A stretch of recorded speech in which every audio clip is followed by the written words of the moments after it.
Москва жана Москва обласы боюнча кыргыз диаспорасы кыргыз биримдиги тарабынан 2023-24 жылдарга улуттук наркты сактоо жана өнүктүрүү демилгеси көтөрүлүп, улуттук программа катары Москва шаарындагы райондук, шаардык коомдор ортосунда ыркесе уюштурулуп, коомдор арасында өткөрүлүп жатат. Ыркесенин максаты кыргыз элинин каада салтын жаштарга жайылтуу жана коомдор арасындагы ынтымагын, маданиятын, достук мамилелерин чыңдоо менен кыргыз элинин наркын, каада салтын кийинки муундарга жеткирүү, улуттук наркты сактоо менен эл арасына чыккан талаптарды аныктоо болуп саналат. Ыркесе салтка ылайык коомдор арасында кезектешип өткөрүлүп турат. Кезектеги ыркесени 2024 жылдын 28 апрель күнү Москва шаарындагы Токтогул коому өткөрдү. Келген конокторду дастаркан жайып, акчолукчан кыз-келиндер тосуп алып даамсыздырып жатышты. Жанада сүйкүмбенелер, жаз күнүндөй жайкалган карындаш эже-жеңелер. Эли бөлдү угуп, талас мунун жери деп. Сей кызып жүргөн эжеме. Сен калайын жаралган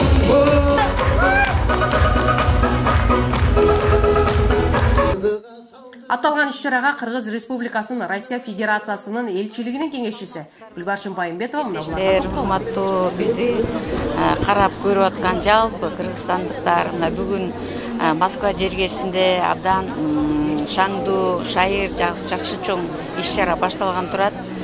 Бул иш-чарабыз кыргыз диаспорасынын демилгеси менен уюштурулган ыркесе маданий иш-чара.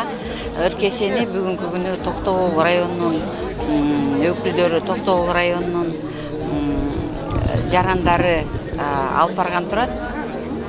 Өзүңүздөр билгендей ыркесе кыргыз элинин улуттук каада салты, улуттук музыкалык салты катары илгертен бери колдонулуп келе жаткан, ишке ашырып келе жаткан чоң маданий музыкалык иш-чаралардын бири. Ошо алыс жерде жүрсө дагы ушундай өзүнүн каада салтын, тарыхын, тилин унутпай ушундай сактап келе жаткан мекендештерге дайыр жолу ошо элчиликтин атынан ыраазычылык билдирүү менен бүгүнкү мына сахнада азыр ырдап чыгып өнөрүн көрсөтө турган Токтогулдук жердештериме терең ийгилик, жакшылык, ден соолук каалайм.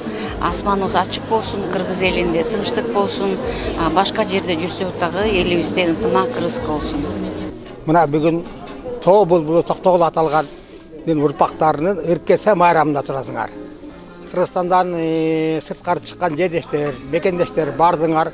Ден соолукта сак саламат, күйлүү күчтүү, тапканыңар берекелүү болуп, Кудайым буржа жакын карада оорубай, кыйналбай, кысталбай, элибизге, жерибизге барып, эл журт менен маңдай тескей отуруп, жүз көрүшүп, бир дасторкондо дамыгыстыгыңа Кудайым насип этсин.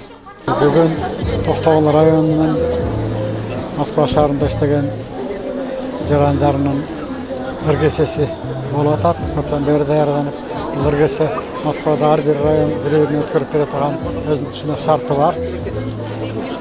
Зал толо, элге көп болду. Концерт жакшы болот деген ойдобуз.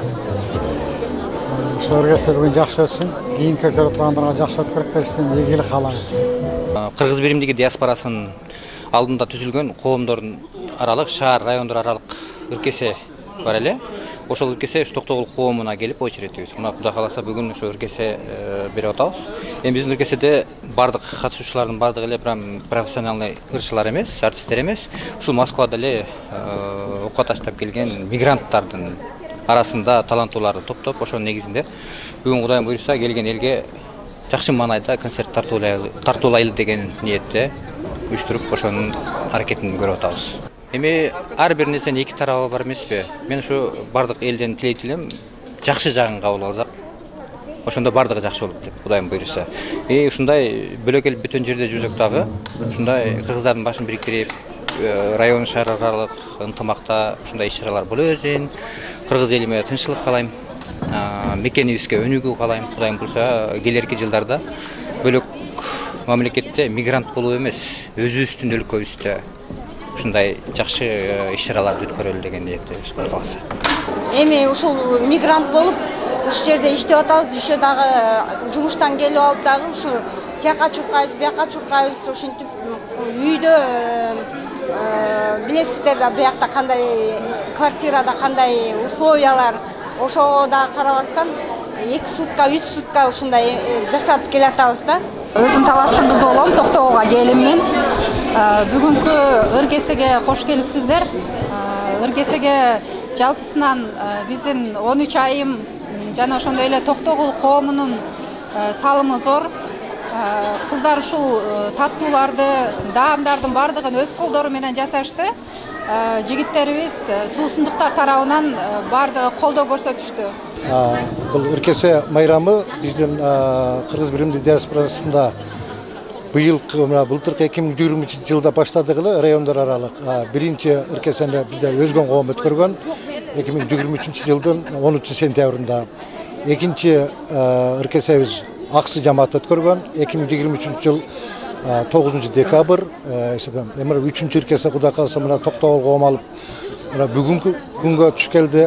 Кыргыз биримдигинде азыр жаңылбасам 30 райондук коом, жалпы 59 коом бар. Бул ошол өзүнүн жолу менен кете берет.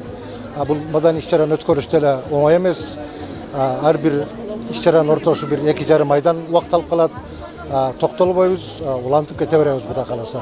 Максат жеңүүчү болуп саналбайт. Ар ким өзүтөт. Биз ушул ыркесени өткөрүштүн негизинде биз коомдордун ичиндеги, эл ичинде жаткан, билинбей жаткан таланттарды таап чыгуу. Ana бүгүн мына Токтогул коомунан күчтүү таланттарды табабыз. Буга чейинки коомдордон тапканбыз. Ana кийинки гала концерт болот. Аны дагы датасын белгилейбиз. Ошого жалпы ушул эл ичинен чыккан таланттарды алып чыгыш максатыбыз. Мен бүгүн бул ыркесеге Салимбай агабыздын образын келтирип, маназ айтып берүүгө даярдандык. Өтүп жаткан ыркесебиз көңүлдүү өтсүн, сиздерге жакшы ийгиликтерди каалайбыз. Көңүл ачып, ырдап, колдоп, коштоп кетиңиздер.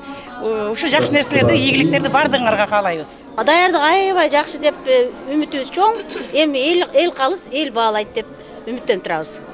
Ушу бүгүнкү күнүбүз жакшы өтсүн, жакшы деңгээлде өтсүн биздин концертибиз. Бардыгына ийгилик каалаймын.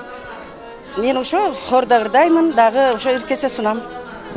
Бөтөн эл бөтөн жерде жүрсөк дагы кыргыздын када салт урпадак наслини көрсөтүп ушундай чогулушуп биримдикте ынтымакта ушундай иш-чараларды алып барып аткарып келебиз. Ушул иш-чарага убактыларын бөлүп, катышып, ырдап, бийлеп берген дагы биздин эр азаматтарыбызга абдан чоң рахматтарымды айткым келет. Бүгүн бизге айрыкча биздин коомубузга, биз Саркол коомунан болобуз. Этник калк кыргыздардын биздин коомубузга өзгөчө башка күн себеби дегенде токтогулдуктардан бүгүн ыркесени биз алабыз. Буюрса кийинки күндөрү биздин ыркесебизге күбө болуп бересиздер деген үмүтүм чоң. Рахмат, баарыңыздарды чакырып кетем. Москва жергесиндеги мекендештердин саны арбыган сайын элине жерине болгон сагынычы күч алып, анан кийин түпкү нарк маселебизге кайтуу жагы өтө эле активдүү өтүп атат. Бул бизди абдан кубандырат. Себеби мына ыркесе, Сармерден жана башка көптөгөн иш-чаралар коом арасында байма-бай өтүшүп, бул келечек муунга биздин маданий мурастарыбызды мурас катары калтыруу максатында ошондой эле эли жерин сагынган мекендештердин аз да болсо кубанычын, кусалыгын, сагынычын жазууга арналган иш-чара деп билем. Жалпы кыргыз элибизге ынтымак, ырыс каалайм. Бүгүнкү токтогулдук мекендештердин иш-чарасы, ыркесеси жогорку деңгээлде өтөрүнө ишенем. Ал ишеним мына зал толо көрүүчүлөр эле далилдеп отурат. Ыр майрамдын башталышын чыдамсыздык менен күтүп, өз убагында келип берген элибизге рахмат. Эмесе баарыңыздарга жаркын маанай каалайм. Мекенибиз өнүп өсө берсин. Кыргызстаныбызга бизден салам. Андан соң келген коноктор каалуу тилек сөз сүйлөшүп, белектерин берип куттукташып, жана активдүү катышкан кыз балдар Токтогул райондук мамлекеттик администрация башчысынын ыраазычылык каты менен сыйланышты. Кыргыз Республикасынын эмгек, социалдык камсыздоо жана миграция министрлигинин Россия Федерациясындагы өкүлү Жаркынай Галиева кыргыздын ырлары жашоосунда өтө маанилүү экенин баса белгиледи. Кыргыздар туулгандан тартып, ушул асыл энелерибиздин бешик ырын угуп чоңоюшат. Ушул сүннөт тойлор, үйлөнүү тойлор, кыз узатуу тойлор күнүмдүк жашоодо дагы ушул ырлар коштоп жүрөт. Бирок эң негизгиси бул ырлар бизге чоң таасири бар. Керек болсо ушул акыркы сапарга дагы кыргыздар ушул кошо ыры менен узатышат. Ырлар сөз кепти көбөйткөнгө, тилдин байлыгын өнүктүргөнгө, анан эң негизгиси ушул биздин кыргыз тилин сулуулугун тастыктайт. Бүгүнкү уюштуруучуларга дагы бир жолу чоң рахмат. Токтогул коомунун жалпы жамаатына жана жетекчилиги Алишерге, дагы чуркап жүргөн кыздар, балдарга, баарыңыздарга жалпы Кыргыз Республикасынын Россия Федерациясына элчилигинин атынан, ушундой эле жеке элчи, жеке Клара Саматовнанын атынан терең ыраазычылык билдирип кетем. Мына Жаркынай Душайна жакшы айтып кетти. Ыр деген бул адамдын жан дүйнөсүн мындай жаркыткан бир касиетке. Ошон менен мына бүгүнкү күнү Москва жергесинде, Москва бул өзүңүздөр билгендей улуу державанын борбору. Ушул улуу державанын борборунда сиздер биздин кыргыздын каада салтын, кыргыздын ыр салтын, кыргыздын улутка сиңип калган ушундай бир буюмдарын алып чыгып, ушундай бир унутпай келерки муундарга өткөрүп атканыңыздар бул чоң айтып кетким келет, эрдик. Анткени бөтөн жерде, бөтөн элде ушундай өзүбүздүн салтыбызды унутпай, ырыбызды тартуулоо бул деген чоң жоопкерчилик, чоң эрдик. Ыркесени Токтогул коому Саркол коомуна узатты. Биз дагы төөнөн жыгылсаң буйласын кармай жыгыл болуп, сиздерден алып алганыбызга өтө бир коркунуч жаралып кетип атат эми. Өткөндө өзгөндөн кийин эле албакпын деп дагы бир катар. Жалпы ошо Токтогул тобун колдоп келген баарыңыздарга терең ыраазычылык айтамын. Эки биздин болуп турган ыркесебизге эки эсе көп кетпеңиздер деп суранамын.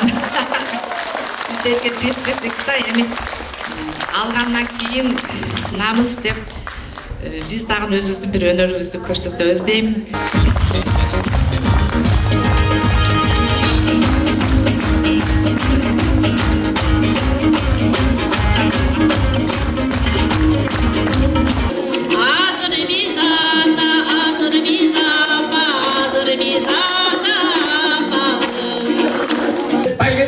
인공부 박스 정세 인공부 그것들이 나시네 그와 담가 인공부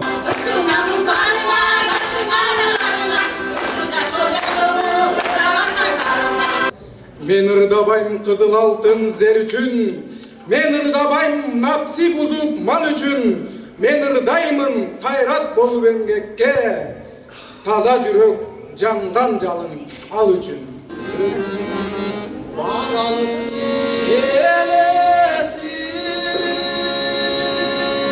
Колчолор менен колуштуп козголоңуз.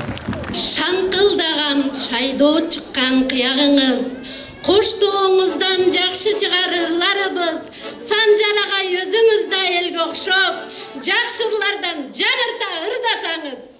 Ачылган кызыл гүлдейсиң,